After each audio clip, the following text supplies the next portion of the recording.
আসসালামু আলাইকুম। আজকে আমরা রাজধানী নিয়ে কিছু আলোচনা করব। আমাদের এই ভূখণ্ডের যে অঞ্চলগুলো বারবার বিভিন্ন সময় রাজধানী হয়েছিল, এই ব্যাপারগুলো নিয়ে আমরা একটু আলোচনা করব। তো আমরা যদি দেখি, এখানে প্রথমে লিখে রাখছি আমি এখানে পুন্ড্রনগর, দেন সোনারগাঁও, তারপরে মুজিবনগর, তারপরে ঢাকা। এই যে বিষয়গুলো, ঢাকা এখানেও আসবে আবার এখানেও যাবে, সমস্যা নেই। মানে যদি আমি ক্রম অনুযায়ী সাজাই দিই, পুন্ড্রনগর, পুন্ড্রনগর যেটার বর্তমান অবস্থানটা কোথায়? বর্তমান যদি আমরা স্পেসিফিক ভাবে রাজধানীর কথা বলি, সেটা আমাদের বগুড়াতে অবস্থান করতেছে। বগুড়া, বিশেষ করে পুন্ড্রনগরের অবস্থান কোথায়? বগুড়া, তারপরে তোমার রাজশাহীতে অবস্থান করতেছে। এই মোটামুটি একটা ভালো একটা জায়গা নিয়ে অবস্থান করতেছে। বরেন্দ্র যে অঞ্চলটা, এটাও কিন্তু আবার পুন্ড্রের মধ্যেই অন্তর্ভুক্ত, বাট মেইন যে স্পেসিফিক জায়গাটা, এটা কোথায়? এটা হইলো বগুড়া, যেটাই রাজধানী হিসেবে ছিল। তো আমি এখন জনপদ পড়াচ্ছি না, এখন আমি রাজধানী পড়াচ্ছি, আমি বগুড়া নিয়ে আলোচনা করি একটু। ওকে, এই যে পুন্ড্রনগর, যেটা কোন নদীর তীরে অবস্থিত? করতোয়া, করতোয়া নদীর তীরে অবস্থিত। এই পুন্ড্রনগর কি ছিল? পুন্ড্রনগর ছিল প্রাদেশিক রাজধানী। প্রাদেশিক রাজধানী। তোমরা সকলেই জানো যে আমাদের ভারতবর্ষের প্রথম যে সাম্রাজ্য, এটার নাম কি? প্রথম সাম্রাজ্যের নাম হইল আমাদের মৌর্য সাম্রাজ্য। মৌর্য সাম্রাজ্য। তারপরে আসে কোনটা? তারপরে আসে গুপ্ত সাম্রাজ্য। মৌর্য সাম্রাজ্য, তারপরে গুপ্ত সাম্রাজ্য। সৌভাগ্যজনক ভাবে এই দুইটা বড় সাম্রাজ্য, মৌর্য সাম্রাজ্য ও গুপ্ত সাম্রাজ্য, দুইটা সাম্রাজ্যেরই প্রাদেশিক রাজধানী কি ছিল? পুন্ড্রনগর ছিল। প্রাদেশিক রাজধানী কি ছিল? পুন্ড্রনগর ছিল। এখন যদি কখনো তুমি পরীক্ষায় কোশ্চেনটা দেখো যে পুন্ড্রনগর কোন সাম্রাজ্যের প্রাদেশিক রাজধানী ছিল, তখন তুমি যেটা আনসার করবা, এটা হলো মৌর্য। যেহেতু প্রথম মৌর্য, সো আমরা কি করব? মৌর্যকে আনসার করব। আমরা সেহেতু মৌর্যকে আনসার করব। আশা করি বিষয়টা বুঝতে পেরেছো। তাহলে পুন্ড্রনগর, এটা কিন্তু মৌর্য সাম্রাজ্য এবং গুপ্ত সাম্রাজ্য দুইটারই রাজধানী ছিল। দুইটারই রাজধানী ছিল। মৌর্য সাম্রাজ্যের সম্রাট অশোক উত্তর বাংলায় আধিপত্য বিস্তার করে তিনি কি করেছিল? পুন্ড্রনগরকে আমাদের এই বাংলার প্রাদেশিক রাজধানী করেছিল। বাংলার প্রাদেশিক রাজধানী করেছিল সর্বপ্রথম সম্রাট অশোক। এই সম্রাট অশোকের সময়কালীন খ্রিস্টপূর্ব 3য় শতকের শিলালিপি পাওয়া গিয়েছে মহাস্থানগড়ে, যেটা ব্রাহ্মী ভাষায় রচিত। ব্রাহ্মী ভাষায় রচিত। এগুলো তুমি জনপদ, তারপরে ঐতিহাসিক নিদর্শন পড়তে যে পাবা, এন্ড আমিও তোমাদেরকে পড়াবো, কোনো সমস্যা নেই, ব্যাচে এগুলো আমি পড়াবো। তারপরে আসতেছে সোনারগাঁও। সোনারগাঁও, এই সোনারগাঁয়ের সাথে সম্পর্কিত দুইটা সময়ের, একটা হইল সুলতানি আমল, আর একটা হইল বারো ভূঁইয়ারা যখন শাসন করতেছিল তখন। এখানে বারো ভূঁইয়া বলতে ভাই 12 জন শাসক না। ভূঁইয়া মানে জানো তো, যে ভূপতি বা ভূস্বামী, অনেকগুলো জমির মালিক, তাদেরকে এখানে বারো ভূঁইয়া বলতে বোঝানো হচ্ছে অ্যাকচুয়ালি অসংখ্য জমিদার। এই 12 শব্দ দ্বারা অসংখ্যকে বোঝানো হয়, অসংখ্য জমিদারকে এখানে বোঝানো হচ্ছে।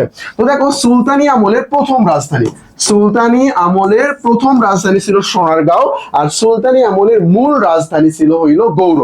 সোনারগাঁও থেকে পরবর্তীতে রাজধানী স্থানান্তর করা হয়, পান্ডুয়াতেও নিয়ে যাওয়া হয়, পরবর্তীতে আবার গৌড়তেও নিয়ে যাওয়া হয়। আশা করি বিষয়টা বুঝতে পেরেছ। আর বারো ভূঁইয়া, বিশেষ করে ইসাখার সময় রাজধানী কোথায় ছিল? সোনারগাঁও ছিল। বারো ভূঁইয়া বা ইসাখার সময় রাজধানী কোথায় ছিল? সোনারগাঁও ছিল। আচ্ছা, এখানে আমরা একটু ঢাকা নিয়ে আলোচনা করি আমরা। জাহাঙ্গীরনগর, এটা আমরা একটু প্রয়োজন। জাহাঙ্গীরনগর, তো আমরা সুলতান আমল দেখলাম, তারপরে বারো ভূঁইয়াদের পতন ঘটিয়ে ইসলাম খান কিন্তু 1610 সালে ঢাকাকে রাজধানী করেছিল প্রথম, এবং এই ঢাকার তিনি নামটা কি দিয়েছিল? ঢাকার নাম দিয়েছিল জাহাঙ্গীরনগর, সম্রাট জাহাঙ্গীরের নাম অনুসারে। এই স্থানটাকে স্মরণীয় করে রাখার জন্য, যেহেতু তারা এই অঞ্চলটা জয় করেছে, সো তাদের অনুযায়ী নামটা দেওয়া হয়েছে। তারা কি করেছে? এই যে ইসলাম খান যে ছিল আর কি, ইসলাম খান যিনি ঢাকার ধোলাই খাল খনন করেছে, তারপরে ঢাকায় তোমার বিভিন্ন ধরনের অনেক উন্নয়নমূলক কাজ করেছে তিনি আর কি। তো ইনি কি করলো? এই যে জাহাঙ্গীরনগর, এই অঞ্চলটার এখানে নাম রেখে দিল। এটা কবে? এটা হইলো 1610। এর পরবর্তীতে আমরা একটা গেম দেখতে পাই, যে একবার ঢাকা একবার রাজমহল, একবার ঢাকা একবার রাজমহল। এর পরবর্তীতে ঢাকা থেকে রাজধানী স্থানান্তর করা হলো রাজমহলে, পরবর্তীতে রাজমহল থেকে আবারও স্থানান্তরিত করা হয় 1660 সালে ঢাকাতে।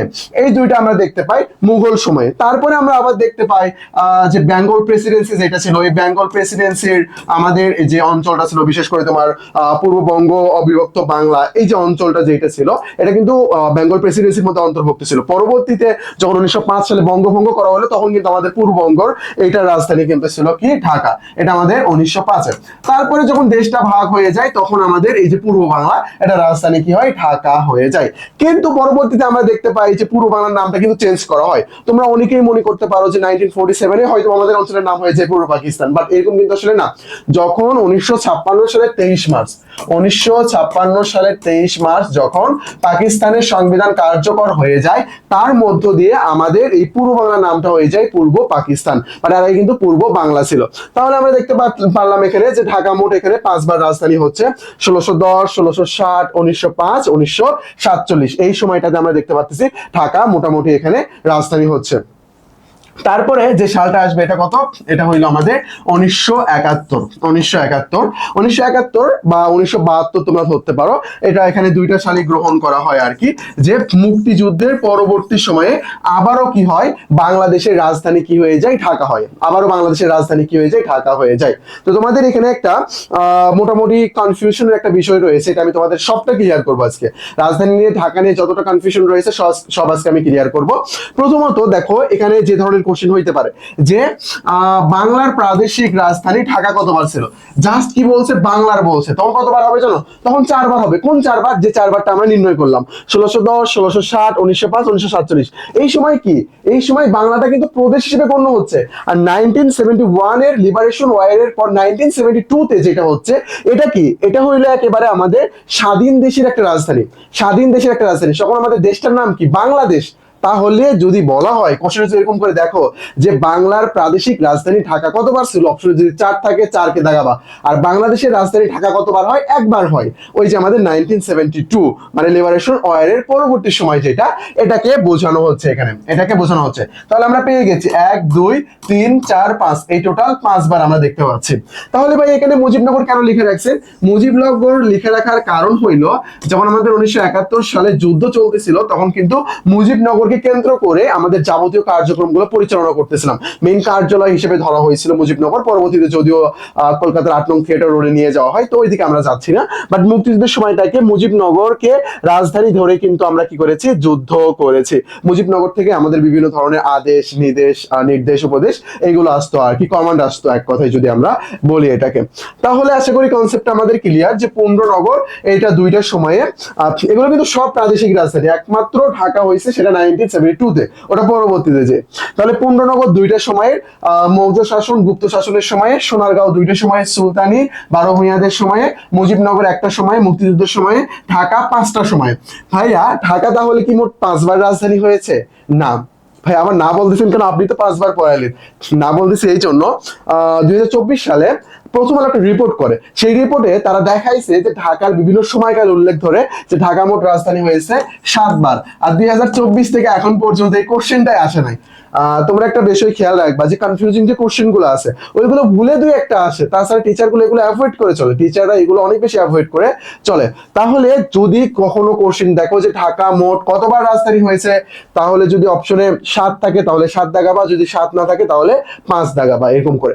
আর যদি প্রশ্ন আসে এরকম করে যে বাংলাদেশের রাজধানী ঢাকা কতবার হয়, একবার হয়েছে। আচ্ছা, আমি অনেক চিল্লাইছি, আশা করি তোমরা বুঝতে পারছো এখানে, তাই না, যা ইনফরমেশন। যদি কোনো সমস্যা থাকে আমাদের টেলিগ্রাম নাম্বারে অবশ্যই নক দেবা, আমাদের টেলিগ্রাম নাম্বার সবসময় তোমাদের জন্য ওপেন, যে কোনো কোশ্চেন আমাদের করবো, আমরা সেটা সলভ করে দিব। তো আমরা কিছু কোশ্চেন সলভ করি, চলো। বাংলাদেশের সংবিধানে কত অনুচ্ছেদে অনুচ্ছেদ অনুযায়ী বাংলাদেশের রাজধানী ঢাকা? এটা মজার ব্যাপার কি, এখানে মজার ব্যাপার হইল যে ঢাকা মোট যতবার রাজধানী হয়েছে তততম অনুচ্ছেদে রয়েছে, সেটা হলো কত, 5 ক। কততম অনুচ্ছেদে, 5-এর ক, 5-এর ক। তাহলে ঢাকা মোট কতবার রাজধানী হয়েছে, মোট 5 বার, মোট 5 বার। কততমতে আমরা পাচ্ছি এই যে 5। তাহলে কিন্তু এটা মিল আছে, সহজে আমরা এটা মনে রাখতে পারবো। ওকে, তারপরে মুঘল আমলে ঢাকার নাম কি ছিল, এটা তোমাদের জন্য। মুঘল আমলে ঢাকার নাম কি ছিল, সোনালীনগর, জাহাঙ্গীরনগর, জাহানাবাদ, ফতেহাবাদ। তোমরা এটা আনসার করবা। আর তোমাদের আমি নতুন একটা শব্দ শিখাই, সেটা হলো বাদ।